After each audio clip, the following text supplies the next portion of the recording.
ето по този начин са сключени съюзи на ветрите. Пили са от амфората и фиалата, като очерпят се сипва вино и очерпят се сипва.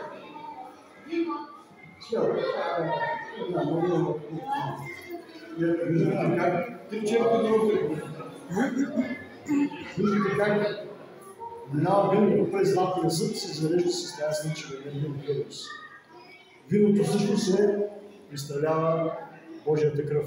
Ние преди това с царя сме си порязали ръцете, капнали си по няколко капки кръв от виното и по този начин ставаме побратени. Сега всъщност ще отпиваме виното. Първо аз отпивам, сега ще държиш още, аз отпивам като домакин, за така че не е отровено виното. Виночерпите ще оцелееш, виното е добро.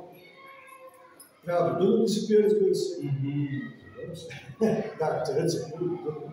Но направо няма да пие до дъно, защото трябва да управлява семейството. И кола. И така се правили тогава всички чудеси. Благодаря за вниманието.